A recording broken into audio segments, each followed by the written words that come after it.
Welcome to Fun with History with Professor Banks. And today we are on our 9th history lesson as we go through our timeline together. And today, Down Rome Comes is the title of our lesson. So we are going to learn about the downfall of Rome. So let's go to our introduction to get us started.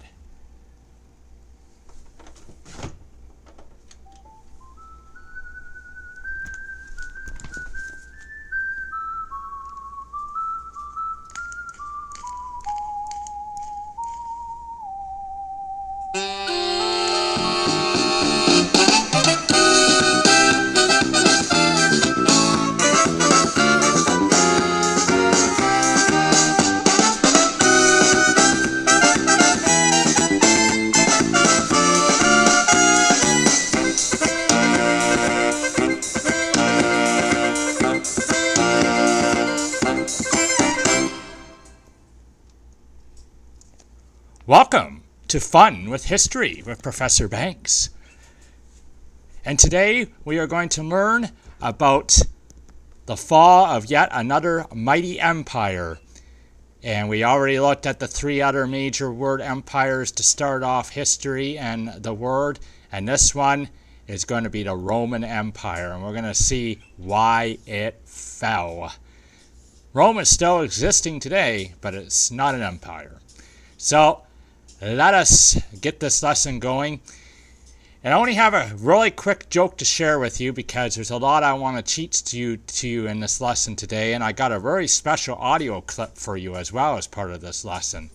So today the quick joke is this. I got a couple of quick ones.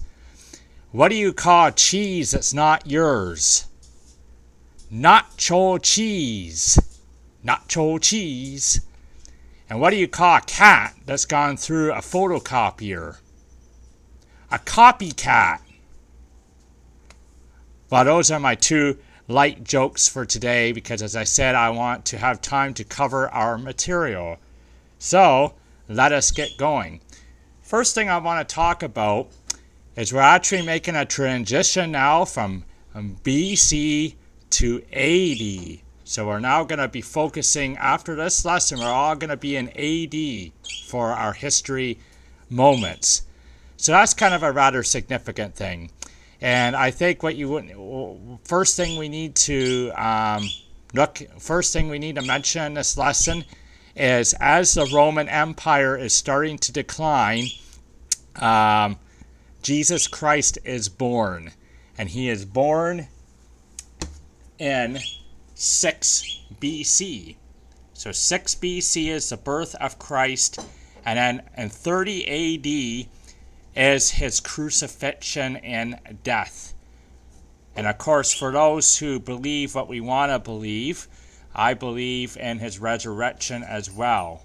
But those are the 2 dates, 6 BC and 30 AD. So it's rather important to note that because really all our history times are evolved around that significant date. Everything that we've talked about is BC up to this point, and everything we will talk about after this is AD. So just important to it is an important thing to understand why we're talking BC and AD. So those are 2 kind of dates I want to share with you briefly, 6 BC and 30 AD. Okay. But let's get into the fall of the Roman Empire, shall we? And we saw how the Roman Empire was growing and becoming bigger and seeming to thrive. But there's a saying, all good things come to an end, and the Roman Empire did come to a crashing end. And there are several theories of why that happened, and we're going to kind of go over those briefly today. And then I'm going to end the lesson with sharing with you 5 things that the Roman society contributed to our society today. I think that's important to know in history, why each time of history is important to us. So, let's begin by looking at the reasons why the Roman Empire fell, or the theories that are thrown out there as to why this happened. Okay? So the first one here on my whiteboard is simply too big. Okay, so the Roman Empire became really big, as we discussed already in our previous history lessons. And usually when something becomes too big, it can be a bit of an issue. And for this, it was overexpansion. So the further the empire got away from Italy, the more difficult it was to govern it and maintain it at different times. So when something becomes too big and too hard to govern effectively, it can start to have an effect on it. So that is one theory that people put out there. It became too big, and it did become rather big. But I'm going to go over all these theories and going to present to you very last the one that actually was the biggest reason why the Roman Empire fell. So the first one is it got too big. Simply got too big. Okay? The second one that we want to look at here is too much mixing of different races is another theory that is put out there. So, the Roman Empire started to integrate. We talked about that in a previous week, about how the societies it conquered, it incorporated the people of that society rather well into the Roman society, and in fact they got Roman citizenship.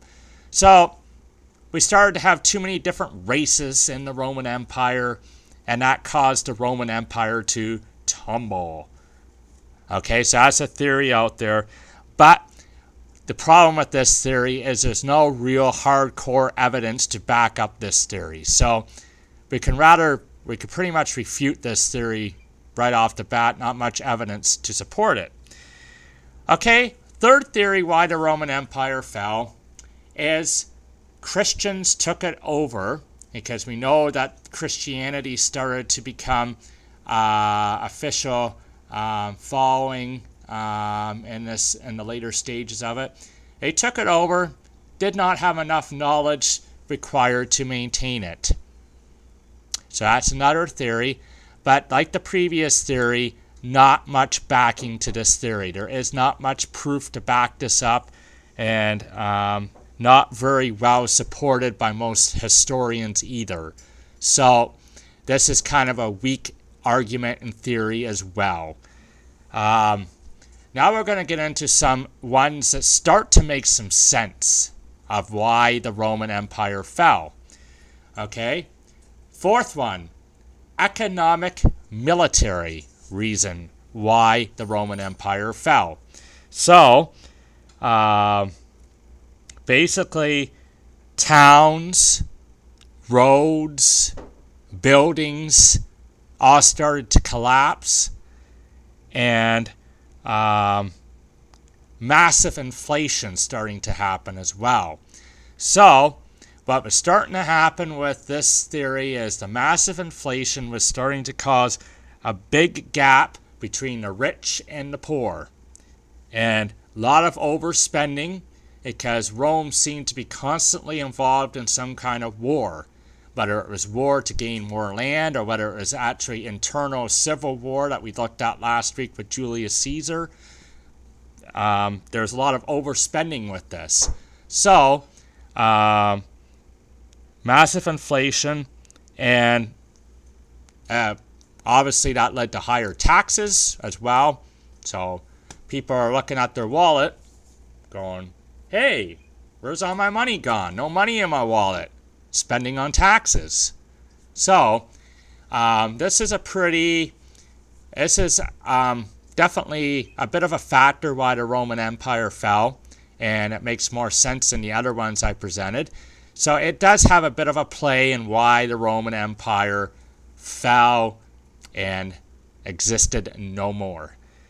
So economic and military, which is kind of funny because that was one reason why they grew so strong. Definitely, at least their military, because they had a really strong army, very disciplined army. But that was economic. Military started to become one reason why they fell. Okay, let's look at the next one here. Government corruption. Government corruption seems to be something that is even sometimes a bit of an issue in our world today as well, government corruption. But that is definitely, can be, that is a bit of a factor too. Like these two things, last two things are both a bit of a factors why the Roman Empire fell. And by government corruption, all you have to do is look at the emperors. 45 different emperors over 66 years. So that's a lot of change in emperors over those years. So something was definitely going on with the government. Something was definitely, the emperors were not, for the most part, doing a good job. Although Constantine, I should say, was a great emperor. And when we started to see the fall of Rome, the last emperor that was in power, which is also a Caesar, Augustus Caesar, he was a good emperor too. But a lot of emperors in the mix that weren't very good, and that's why they kept changing. That's why there was different changes in the emperors over the time. So government corruption definitely a factor in the fall of the Roman Empire. And split of the empire, which I talked about last week, when it split into the East and the West. And the Western Roman Empire is actually the part of the empire that fell. The Eastern Empire did not fall. It actually stayed in power for quite a few years. And I'm going to bring those up in just a second. But the division of the empire definitely, it was meant to help it, but in the end it actually weakened it, because the East and the West could not work well together. And actually the East was more of a Greek-influenced society because of where it was situated, and the West was more a Latin kind of culture. So the East thrived better. The East actually did things, built up their cities better to actually protect them from enemies, whereas the West didn't do such a good job at that. So the East and West did not work well together. The division of the Roman Empire, definitely a factor leading up to why the Roman Empire fell, at least the western part of it. And so let's look at the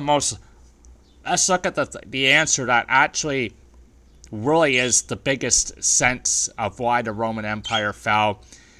And why the Roman Empire actually fell was basically, the most reasonable answer was invasions from different barbarian groups at the gates.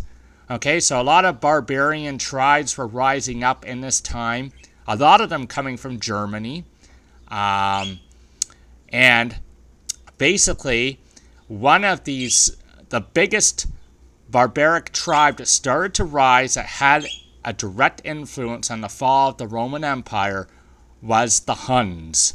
The Huns became a very dominant, powerful group in the later part of the Roman Empire, and they started to kind of rampage their way through a lot of Europe. They actually rampaged their way through a lot of Northern Europe, and the extent of the Huns' power was actually as from Germany to the Ural River on one side, and on the other side from the Danube River to the Baltic Sea. Okay, and I got a bit of a map here I'm going to bring up for you in a second to kind of give you a little bit of understanding of where that was. But basically, the Huns actually were actually after China, but they could not get into China, so they started to put their sights on a lot of Northern Europe. And actually, later on, they actually tried to get into Rome as well, but they were not successful in getting into Rome. But they were a factor of why some of these tribes did get into Rome. So let me show you a map, and we're almost very close to our special audio clip, which I hope you're going to enjoy. So here is a map. It's a map we've seen before in our previous lesson. It's actually a map of the Persian Empire. But I'm going to show you where the Danube River is. And then from there you're going to kind of see the area where kind of the Huns were had their empire, okay? And of course the famous Hun, how many of you have heard of this Hun? I'm sure you have. How many? Raise of hands. How many have heard of Attila the Hun? Everybody heard of him? Yeah, he was the leader of this group. So, let me bring up this map. Maps are hard to do. I don't know why I can't get them.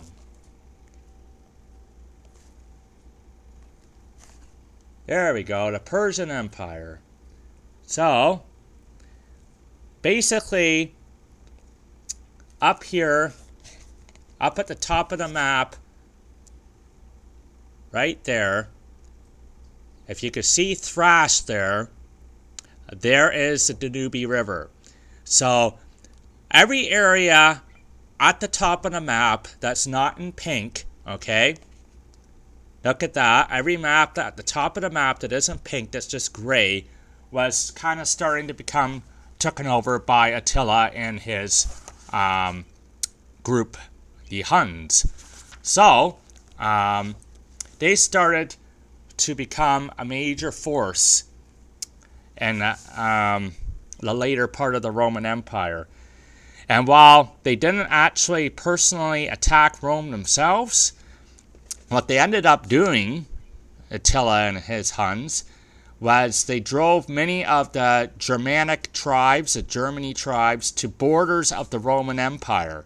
So they were right there at the borders of the Roman Empire. And the Roman Empire knew this, and they kind of said, okay, it's fine for you guys to be here. We understand the Huns and what they're doing, and they're kind of a scary group, so we'll let you stay there.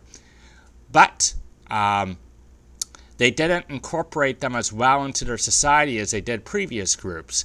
So what ended up happening was these groups that were right on the border of the Roman Empire, these barbaric tribes, they started to revolt. And when they started to revolt, that was not good for Rome.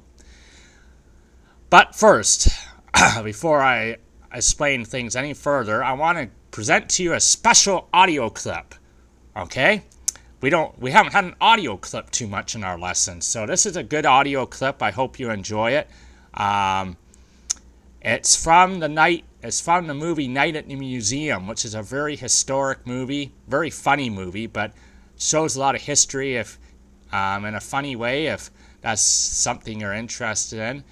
So I'm just going to play the audio clip. I'm not going to put the video on, but it's Attila the Hun. And the main actor is trying to communicate with Attila the Hun and trying to make him more of a kind of a kinder man. Okay, so I'm going to put that clip on, and I hope you enjoy it.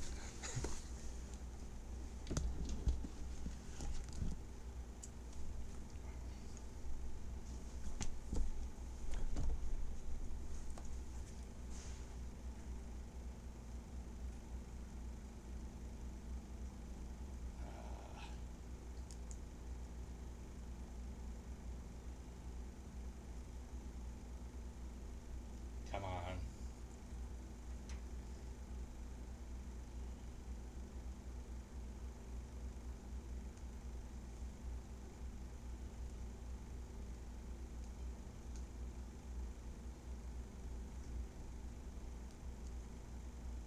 There we go.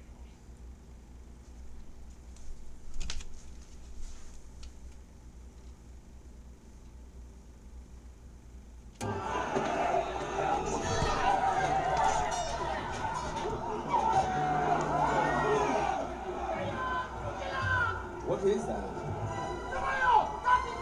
Huns. We gotta deal with this guy.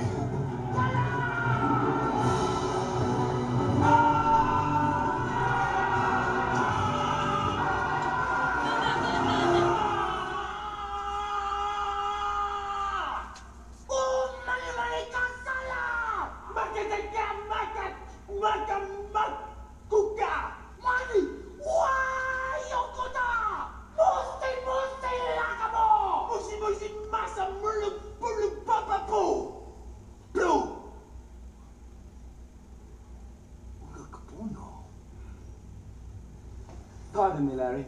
I speak Han. Igugu, bagayaka miku. Tomala sunda kana. He says that he wants to rip you apart. All right, again with the ripping. Listen, I understand. I get it. Ripping for you, he wants to rip things, okay? And I think maybe it's because somebody ripped you a long time ago. In here. Somebody ripped little baby Attila a long time ago right here? They ripped something out, didn't they? They ripped love. They ripped love right out of you, didn't they? Little baby, all alone in a tent. His daddy went off to pillage some town or go and plunder somewhere, just doing his job. But who was left alone? You.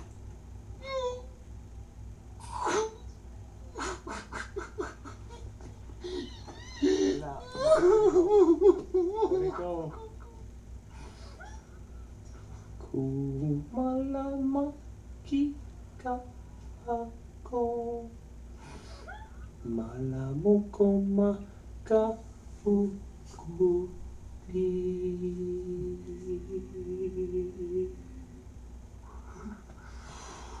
It's okay. It's okay. You're next. Yeah. Good. It's good. Just breathe. Just. Yes. Yeah. Little Dilly. Yeah. Aroko. Daya. Good. Yes. Hey. Oh. Yeah. Okay. Good. Good.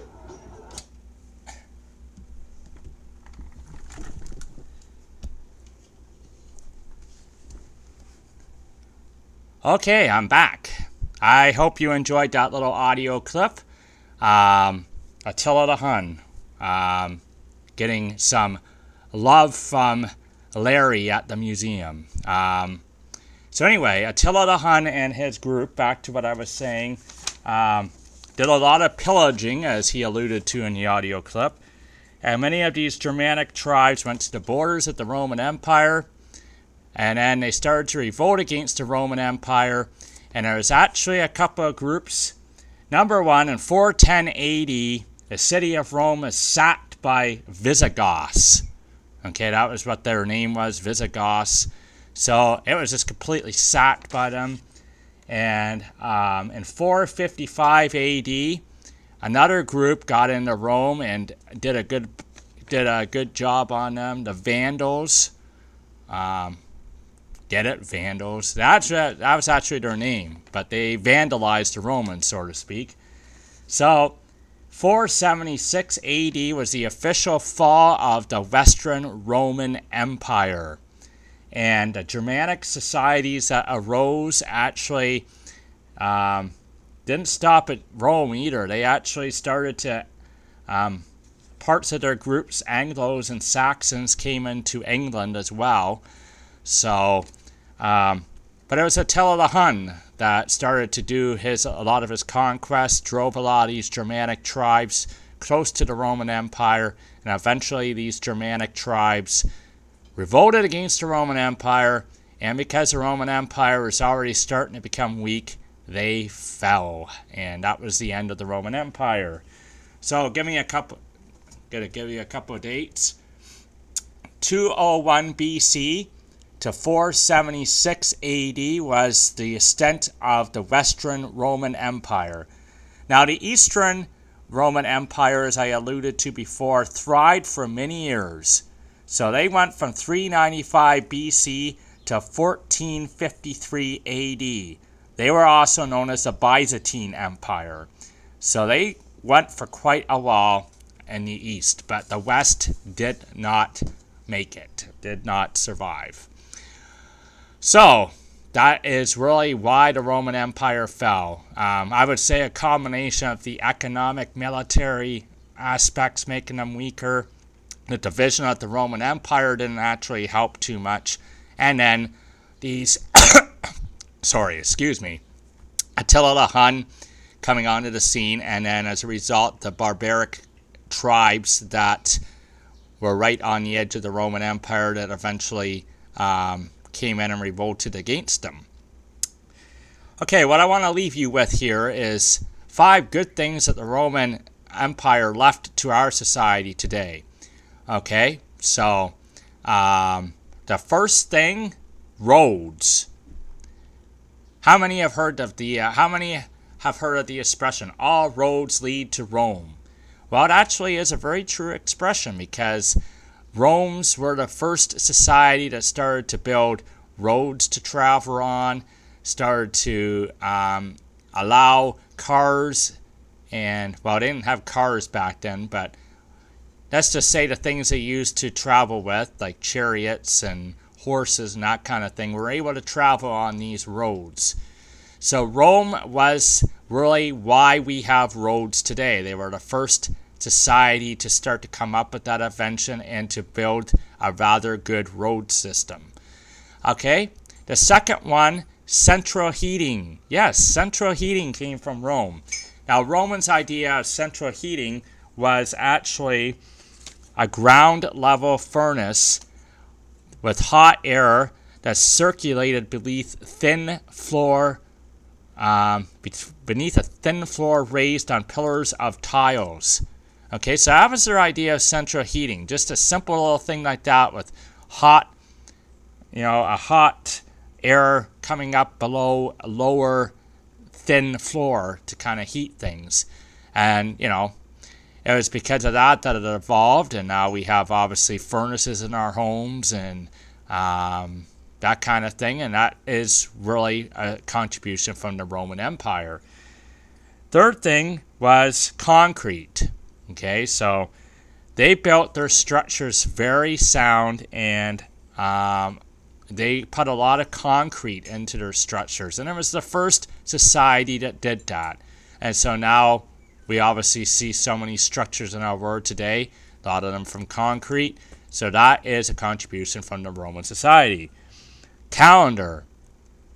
Yes, the calendar that we go by today, the calendars we have on the wall, how it's divided up into 365 days, 12 months, is because of Rome. And it was Julius Caesar that we looked at last week that came up with that invention of a calendar. So it was called the Julian calendar back then. But he was the one that invented it, and now we go by this calendar. How long have we gone by it? Years and years. So that is a huge contribution. And they actually added in a leap day too. Like the Julian calendar actually added in the leap day to February every 4 years as well. So the calendar. And then the last thing that we have to thank our Roman friends for, and I think it's a big thing, and let's give them a hand. Let's thank them very much for this. Flushing toilets and sewers. Yes, the Romans came up with that. And what would we do without that kind of thing now? Wouldn't it be very good? So flushing toilets and sewers, a contribution from the Roman Empire. So that is what I wanted to cover today. Not to pack into this, and that's why I started out with a very short joke. So, the fall of the Roman Empire. I hope that everybody out there learned a bit about why it fell, and kind of get an understanding and appreciation for some of the things that the Romans did do to help our society today. So now we are out of Rome, and next week we are going to go into another topic. And the Roman Empire, the fall of it, was a pretty big thing to have happen. And it left a huge hole, so to speak, in the world. A big void. So the question poses, who or what is going to come up to try to fill that big void? So next week we're going to take a look at that together. We're going to see one area where somebody comes and tries to fill in that void. So that's going to be next week on our history lesson. But until next week, this is the end of this week's. So I hope you enjoyed this history lesson. Please watch my history lessons. Please leave comments below. And I hope that I add some fun elements to it. I try my best to. So until next week, take care. And this is Professor Banks signing off.